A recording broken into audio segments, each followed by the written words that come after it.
You're 22 years old, standing in a wedding dress you never chose, about to marry a man you've never even had a real conversation with. But here's the kicker. Your own parents are the ones who sold you to him. Literally, sold you. Like you were some kind of commodity.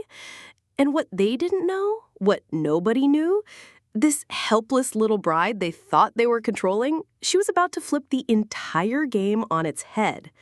Stick around, because by the end of this story, you're going to see how one woman turned the tables so completely that the people who tried to cage her ended up trapped themselves. But before I tell you how Samantha Gray went from victim to victor, you need to understand just how deep this betrayal went. Because what happened on her wedding day, that was just the beginning. The real shock comes when you find out what her new husband was actually hiding and how she used it to destroy everyone who thought they could use her. Trust me, you won't see this coming. Let me take you back 6 months before that wedding day. Samantha Gray was living what most people would call a normal life. She had just graduated college, was working at a small marketing firm, and was slowly figuring out who she wanted to become. She wasn't rich, but she was independent. She was happy. Her parents, on the other hand, Robert and Linda Gray, they were drowning. You see, Robert had what you might politely call a gambling problem. But let's be real here. The man was addicted. Horse races, poker games, online betting, scratch-offs. If there was a way to lose money on chance, Robert found it. And Linda, she enabled every single bet, every single "this time will be different" promise, every single lie they told themselves about hitting it big. By the time Samantha found out how bad things really were, her parents owed over $300,000 to some very dangerous people. 300,000. And these weren't the kind of people who accepted payment plans. Samantha first realized something was seriously wrong when she came home from work one evening and found her mother crying at the kitchen table. Not just crying, sobbing. The kind of desperate, hopeless crying that makes your chest hurt just watching it. "Mom, what's wrong?" Samantha asked, dropping her purse and rushing over. Linda looked up with red, swollen eyes. "Oh, honey, everything's fine. Just tired." But Samantha wasn't stupid. She'd been noticing things. Strange phone calls that made her father's face go white, men in expensive suits showing up at the house when she wasn't supposed to be home, her parents whispering in urgent voices that stopped the moment she walked into a room. That night, after her parents went to bed, Samantha did something she'd never done before. She went through her financial papers. What she found made her physically sick. Loan documents, threatening letters, photos of their house with big red X's marked on them, and at the bottom of the pile, a business card that made her blood run cold. Nicholas Blackwell, Private Investments. She'd heard that name before, whispered in the same breath as words like ruthless and untouchable. Nicholas Blackwell was the kind of man who owned politicians, who made problems disappear, who turned desperate people into his personal chess pieces. And somehow, her parents owed him money. The next morning, Samantha confronted them. She slammed the papers down at the breakfast table and demanded the truth. Her father couldn't even look at her, but her mother... Linda lifted her chin with a strange kind of defiance and said the words that would haunt Samantha forever. "We found a solution." "What kind of solution?" Samantha asked, though something in her gut already knew she didn't want to hear the answer. "Nicholas Blackwell is willing to forgive our debt, all of it, in exchange for a partnership." "What kind of partnership?" Robert finally spoke up, his voice barely a whisper. "He wants to marry you, Samantha." The world stopped. Literally stopped. Samantha stared at her parents, these people who were supposed to protect her, supposed to love her, and realized they had just sold her like she was a piece of property. "You can't be serious," she said, her voice coming out strangled. "It's not that bad, honey," Linda said, and the casual way she said it made Samantha want to scream. "What about me? What about my life, my choices?" "You'll learn to adapt," Robert said, finally meeting her eyes. It's the way things have to be." Samantha spent the next 3 days in complete shock. She couldn't eat, couldn't sleep, couldn't focus on anything except the fact that her parents had literally arranged to sell her to a stranger. She considered running, packing a bag and just disappearing, but where would she go? She had maybe $2,000 in savings, no family besides her parents, and no real connections outside her small town. And then Nicholas Blackwell came to meet her. He showed up at their house on a Thursday evening, driving a car that probably cost more than most people's houses. Tall, probably in his mid-30s, with dark hair and the kind of cold gray eyes that seemed to see right through you. He wasn't ugly. That was the thing that made it even more unsettling. If you saw him at a restaurant or a business meeting, you might even think he was handsome.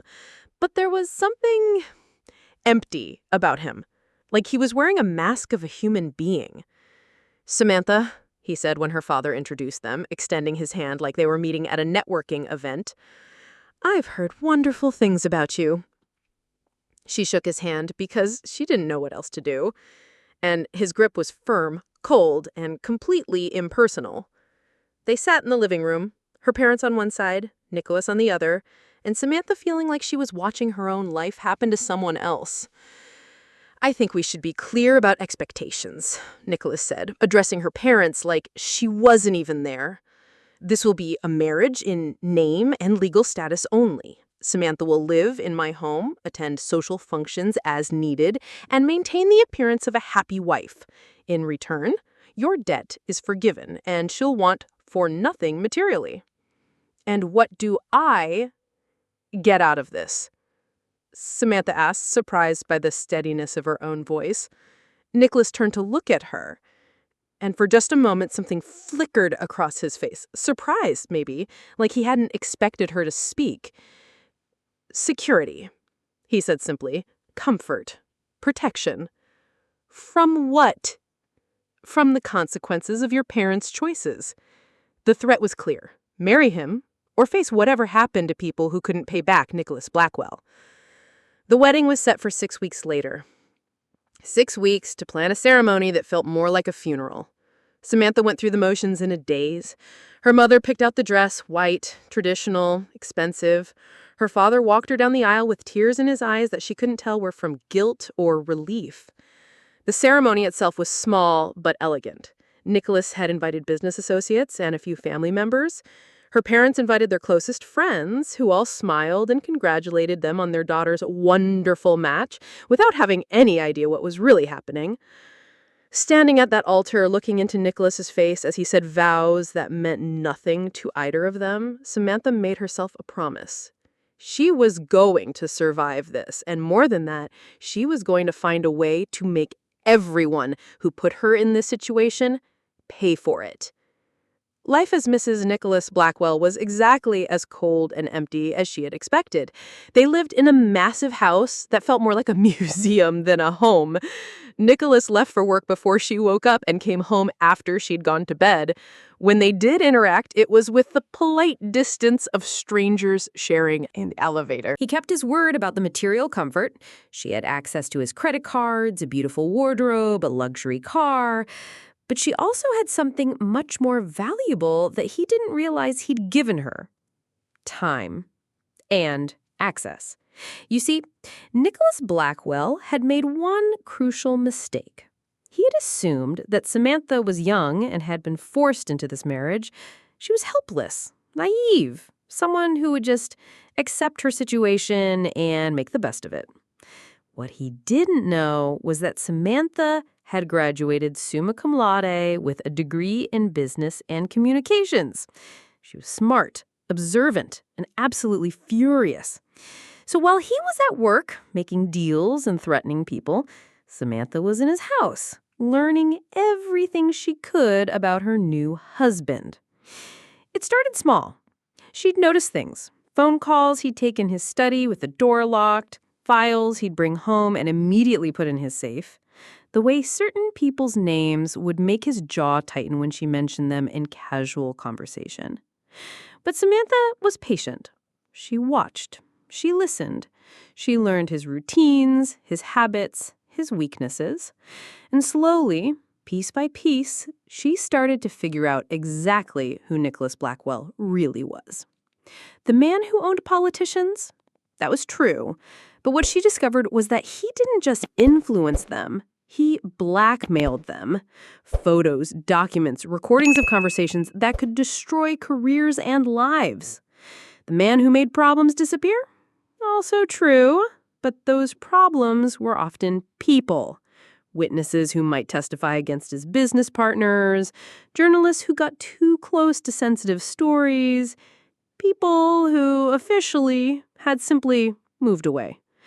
Her husband wasn't just a ruthless businessman. He was the kind of criminal who was too smart and too connected to ever get caught. But here's what Nicholas didn't understand about Samantha. She'd grown up the daughter of a gambling addict. She knew how to read people, how to spot lies, how to find the weaknesses that desperate people tried to hide. And Nicholas Blackwell, for all his power and money and connections, was desperate in his own way. It took 3 months of careful observation, but Samantha finally figured out what Nicholas was really afraid of. She was in his study one evening. He'd given her permission to use his computer for shopping and social media because he assumed she was too simple to understand anything important, when she noticed something odd. Every few days, Nicholas would get a call from the same number, and every time he'd immediately stop whatever he was doing, lock the door to his study, and take the call with his voice so low she could barely hear it through the walls. But that night, he'd forgotten to completely close his laptop, and when the call came in, Samantha was close enough to hear both sides of the conversation.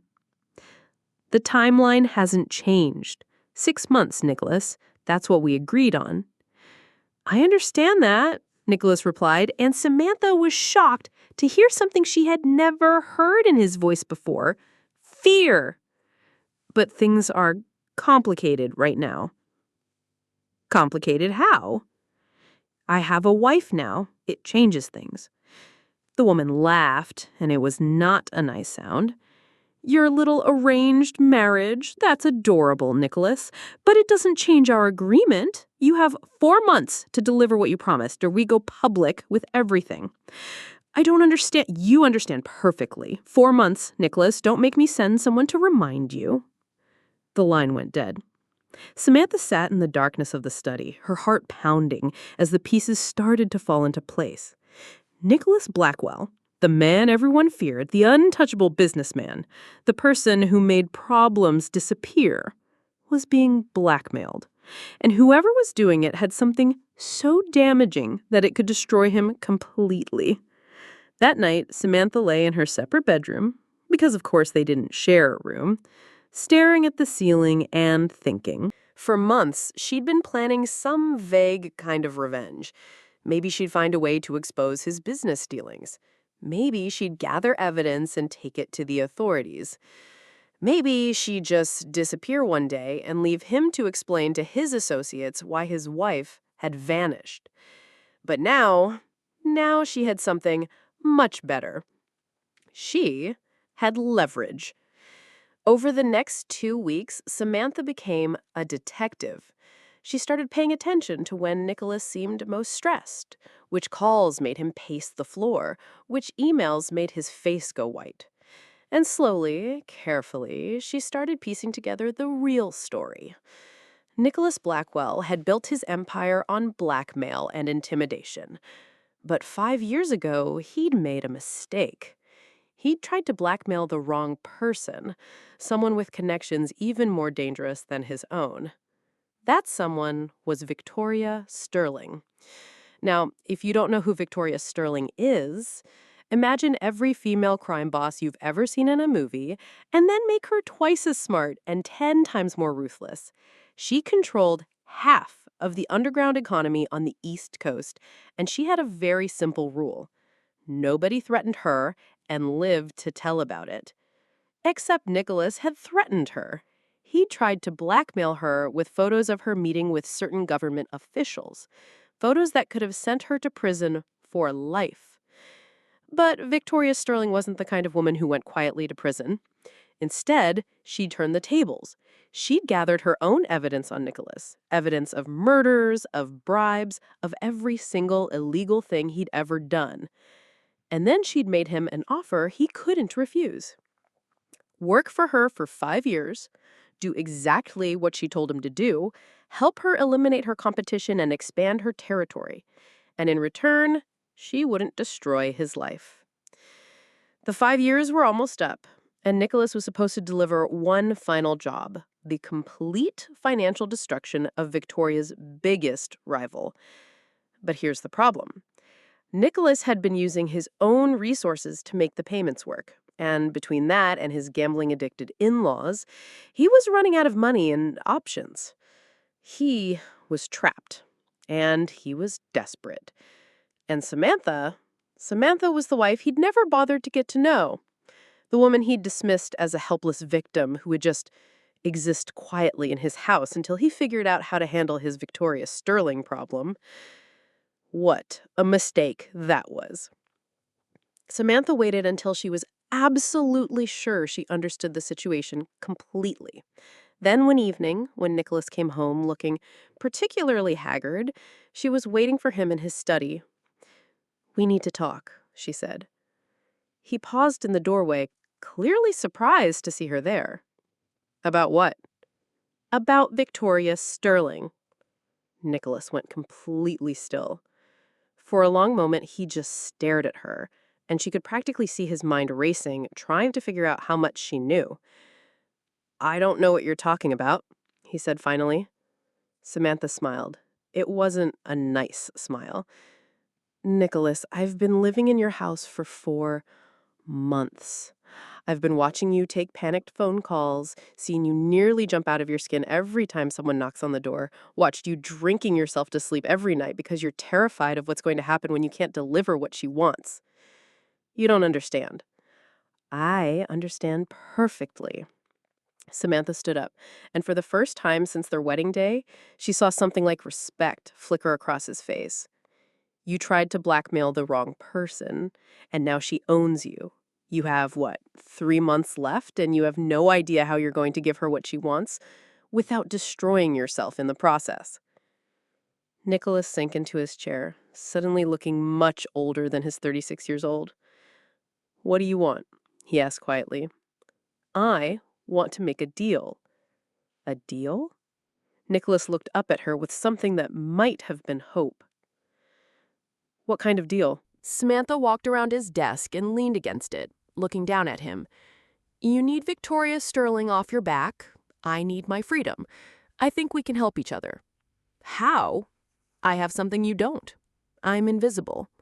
I'm just your naive little wife who doesn't understand business. Nobody pays attention to what I do or where I go or who I talk to." Nicholas was starting to understand. "What are you proposing?" "I'm proposing that we destroy Victoria Sterling together, but when it's over, our marriage ends. Clean divorce, generous settlement, and I disappear from your life forever." "And if I say no?"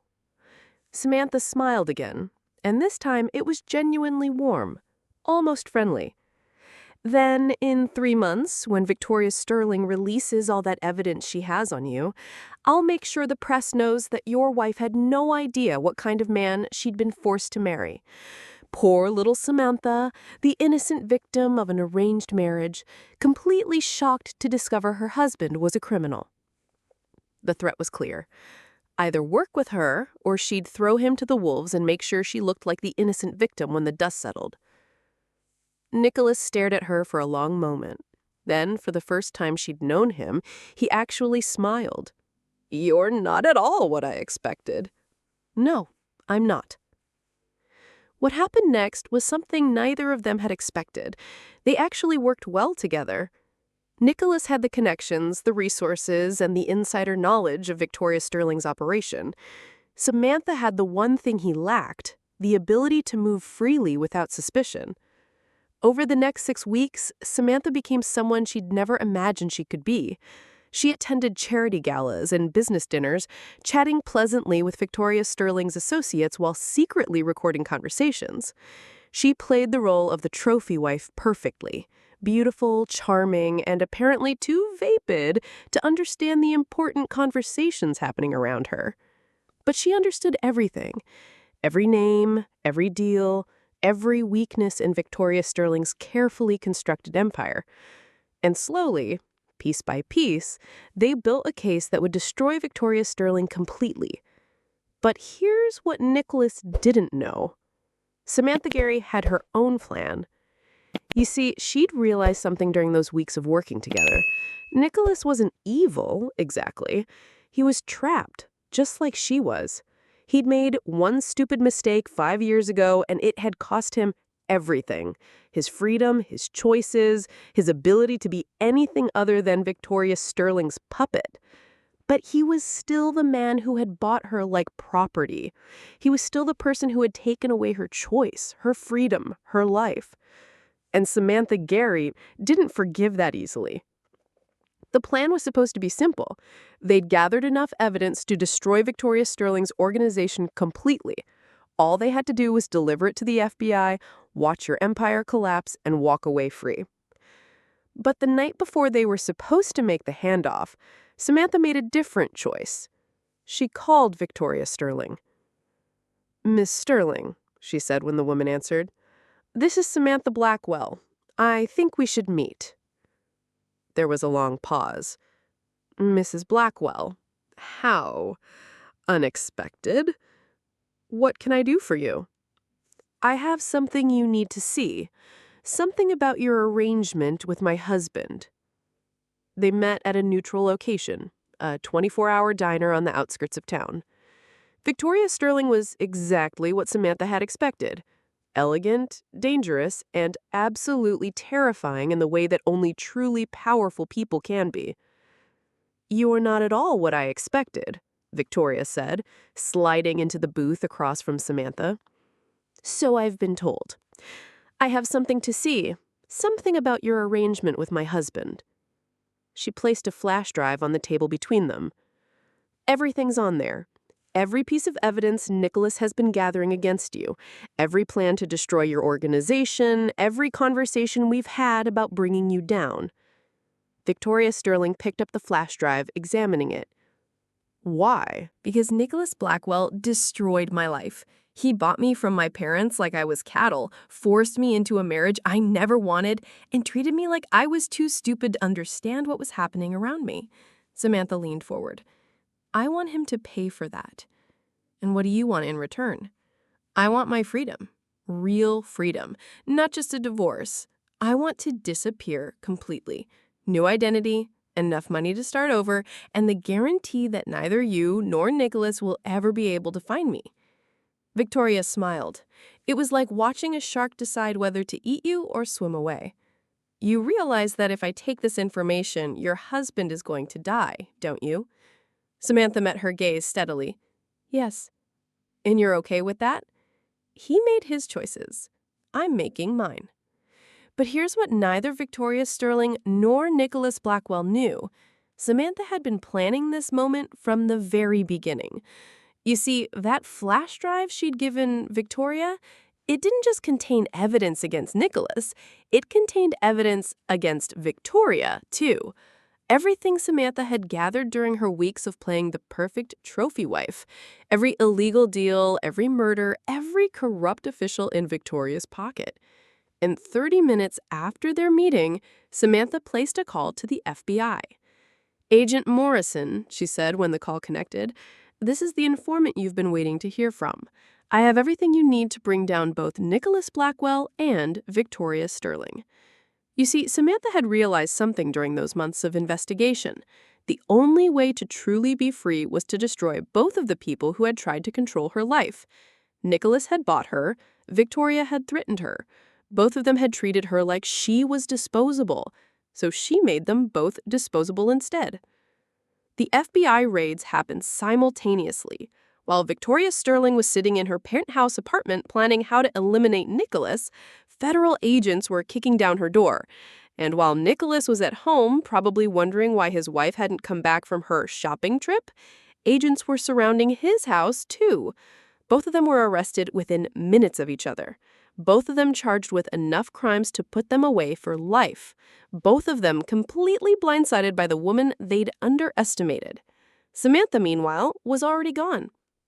She'd taken the FBI's witness protection offer, but with her own modifications.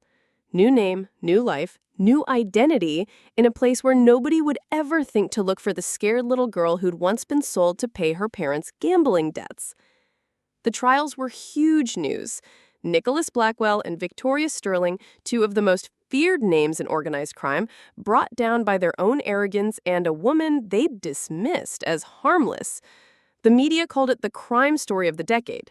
Federal prosecutors called it the biggest organized crime bust in 20 years. But the person who'd made it all possible, she was just gone. Samantha's parents, by the way, faced their own consequences. With Nicholas in prison and unable to honor their deal, they were right back where they started, except now they owed money to even more dangerous people, and they didn't have a daughter to sell. Last I heard, they'd declared bankruptcy and moved in with Linda's sister in Nebraska. Robert finally got help for his gambling addiction, but it was about 20 years too late. As for Samantha, well, that's where this story gets really interesting. Because 3 years after the trials, something unusual happened. Victoria Sterling's former territory, all those businesses, all that infrastructure, all those connections, someone had taken it over. But it wasn't another crime boss. It wasn't a rival organization. It was a legitimate business empire run by a mysterious woman who'd appeared out of nowhere with seemingly unlimited resources and an uncanny knowledge of how the underground economy worked. Her name was Sarah Mitchell. She was young, brilliant, and completely ruthless when it came to business. She'd built her empire by offering former criminals a choice: work legitimately for her or face prosecution for their past crimes. Most chose to work for her. Within 2 years, Sarah Mitchell had transformed an entire criminal network into a legitimate business empire worth billions. She was featured on magazine covers, gave speeches at business schools, and was hailed as one of the most innovative entrepreneurs of her generation. And if you looked very carefully at photos of Sarah Mitchell, if you really studied her face, her mannerisms, the way she carried herself, you might notice something familiar about her. You might notice that she looked remarkably like a young woman named Samantha Gray, who had disappeared 3 years earlier after bringing down two of the most powerful criminals in the country. But that would be impossible, wouldn't it? After all, Samantha Gray was just a victim, just the scared little girl who'd been sold by her parents and used by powerful men. She couldn't possibly have planned the whole thing from the beginning, could she? The truth is, we'll never know for sure. Sarah Mitchell has never admitted to being anyone other than who she claims to be. And Samantha Gray? Officially, she disappeared into witness protection and was never heard from again. But I'll leave you with this thought. Sometimes the person everyone underestimates is exactly the person you should fear the most. Sometimes the victim is actually the victor. And sometimes, just sometimes, the quiet girl they tried to cage turns out to be the one holding all the keys. So the next time someone tries to tell you you're powerless, that you don't have choices, that you just have to accept whatever life hands you, remember Samantha Gray. Remember that the most dangerous person in a room is often the one nobody bothers to notice. And remember that revenge, when served properly, doesn't just get even, it gets everything.